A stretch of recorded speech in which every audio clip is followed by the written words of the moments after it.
se retrouve pour cette deuxième partie des Game Breakers de Captain Tsubasa Dream Team. On s'était arrêté avec le redoutable Kals Dreamfest, l'horrible intercepteur du milieu de terrain, qui était en plus double poste, c'est vrai que je ne l'ai pas dit, qui était en plus double poste, donc on pouvait vraiment en plus l'intégrer facilement à son équipe et pourrir la vie de l'adversaire. C'était vraiment un joueur redoutable, même si on le jouait principalement milieu de terrain, mais si vous manquez un défenseur, on pouvait aussi le placer défenseur. Et là on va passer à un cas tout à fait original. Le cas de Misaki Cancer.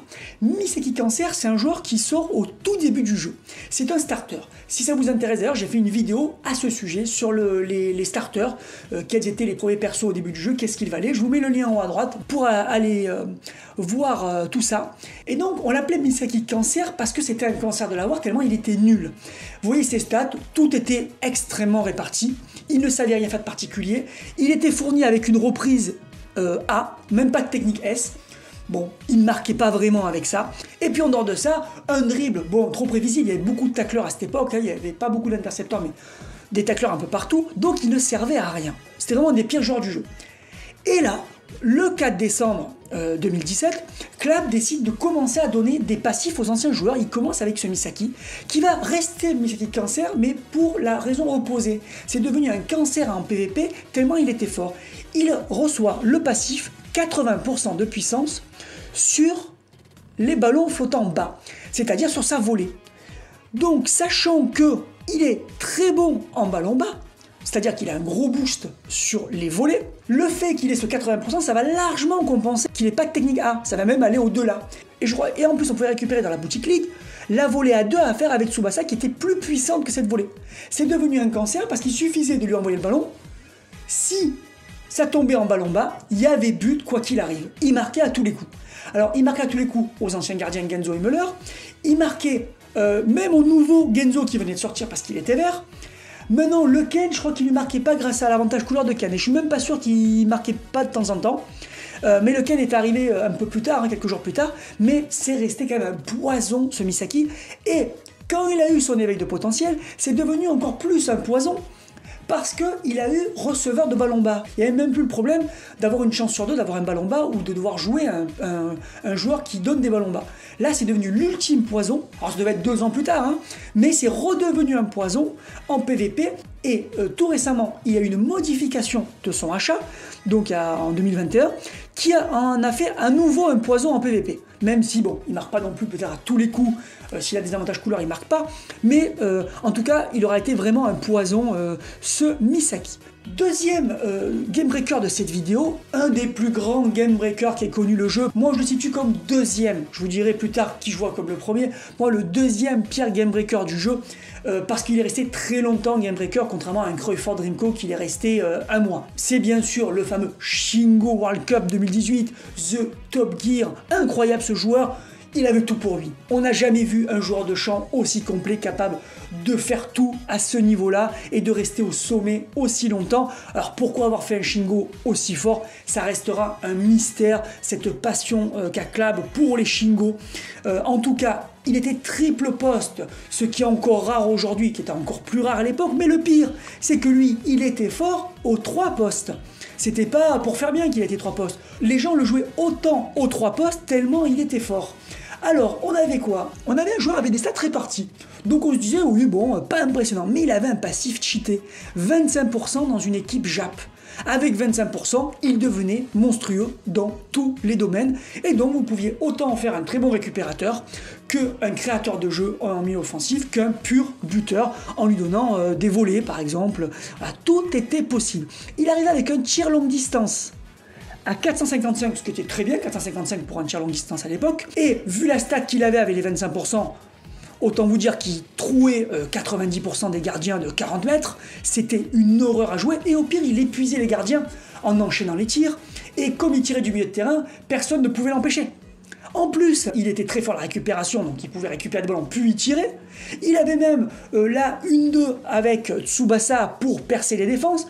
C'était un véritable monstre, il a survolé le jeu pendant 6 mois, il a été le meilleur joueur du jeu pendant 6 mois. Après il s'est un petit peu calmé, qu'il y a eu les éveils de potentiel en fin d'année, donc lui il est arrivé le 20 juin 2018. Fin 2018, c'est là où on a commencé à avoir avec Roberto les premiers éveils de potentiel, mais quelques mois plus tard en 2019, surprise, Club lui donne un achat monstrueux avec une auto-interception en faisant à nouveau un des meilleurs joueurs de jeu, si ce n'est le meilleur, puisque, alors en milieu défensif, il était génial avec son auto-interception, mais il restait tout aussi fort dans tous les domaines. On a rarement vu un joueur aussi décisif sur la durée, mais en plus aussi polyvalent. Ça restera pour moi le joueur de champ le plus impressionnant de l'histoire de Captain Tsubasa Dream Team, en tout cas au moment où je fais la vidéo, en août 2021. Là on arrive sur du bon game breaker comme on l'aime, le style de joueur qui n'a pas besoin de calculer, il fait toujours la même action et il remporte 90% de ses duels. C'est horrible. Voilà, là c'est vraiment le game breaker bête et méchant, sorti le 12 octobre 2018, Matsuyama Dreamco, qui arrive avec 8700 en tacle et 6000 en rapidité. On se dit ok, pas mal, mais c'est pas non plus cheaté. Sauf que derrière il arrive avec un passif quasiment constant, 15% contre les attaquants et les milieux offensifs. En le plaçant défenseur, vous étiez sûr d'avoir toujours 15%, ce qui le plaçait à des stats de tacle et de rapidité monstrueuses. Rien que ça aurait suffi à en faire un super joueur avec un tacle de base à 440-450. Mais Club a eu la super idée de lui donner le meilleur tacle du jeu. Si je dis pas de bêtises, c'était le premier à 490, donc quand on combine tout ça, c'est pas compliqué, il taclait, il récupérait le ballon. Dribbler, c'était même pas la peine d'y penser. Les passes, oh, je crois qu'il prenait 95% des passes, et les tirs, il devait bien prendre 80% des tirs. Si vous étiez vert, déjà, oubliez, le ballon était perdu, hein. Ne gaspillez pas de l'endurance face à lui. C'était vraiment un joueur horrible, alors double poste en plus, hein, donc on pouvait aussi le mettre milieu défensif, il était très très bon aussi en milieu défensif, hein, d'ailleurs pas de problème. On peut le mettre voilà, sur le côté, dans l'axe, c'était un monstre, il avait qu'à tacler.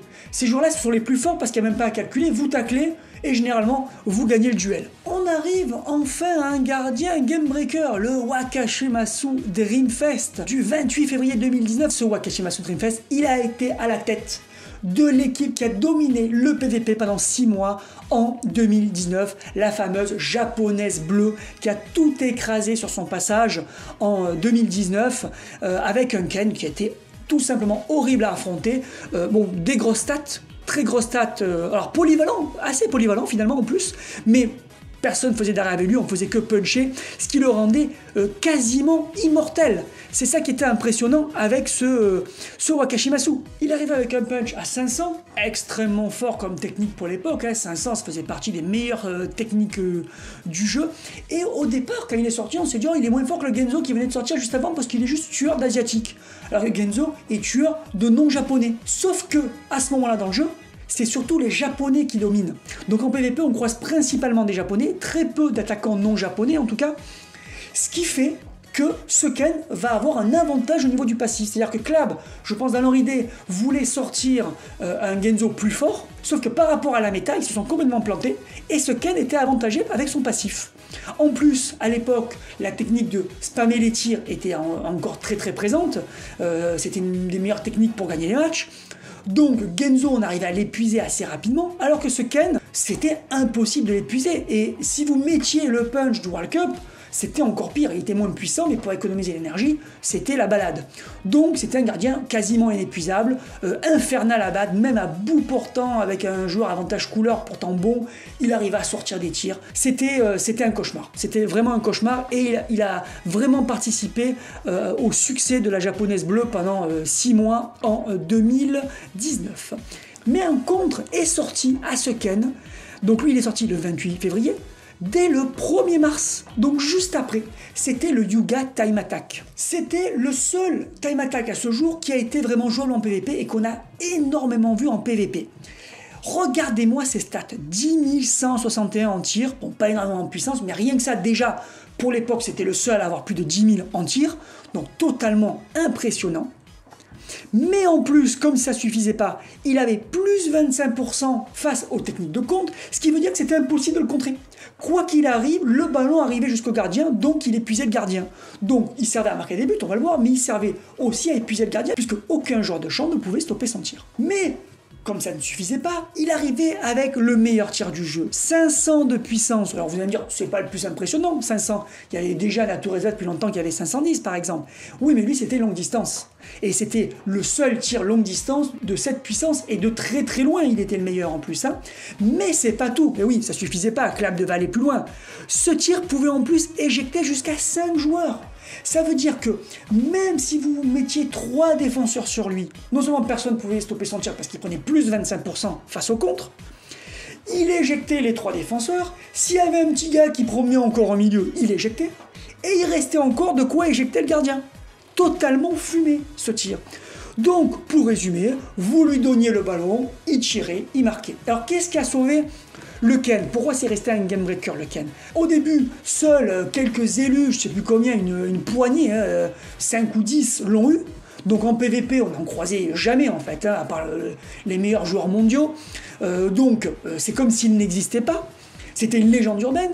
Et il a fallu 6 mois pour qu'on commence à voir les Yuga Time Attack arriver après qu'ils soient revenus 2 ou 3 fois. Donc au bout de 6 mois, on commençait à en voir de temps en temps, et au bout d'un an, il devenait régulier. Donc au bout de 6 mois, il était toujours aussi fort, hein, il faisait autant de massacres, mais Ken a eu le temps d'avoir son heure de gloire. En fait, c'est simplement que Clap a fait cadeau de ce joueur, on va dire, entre guillemets, à quelques élus, hein, les plus grosses baleines, pour qu'ils puissent, eux, contrer le Ken sans problème. Mais ça n'a pas empêché les Ken d'écraser le PVP tellement il était rare. Voilà, un perso absolument fumé, et je sais pas si un jour on aura un time attack aussi utile et aussi jouable en PVP. Voilà, c'est terminé pour cette deuxième partie des Game Breakers. Je vous donne rendez-vous pour la troisième partie extrêmement rapidement. Pensez à vous abonner bien sûr comme d'habitude. Bye.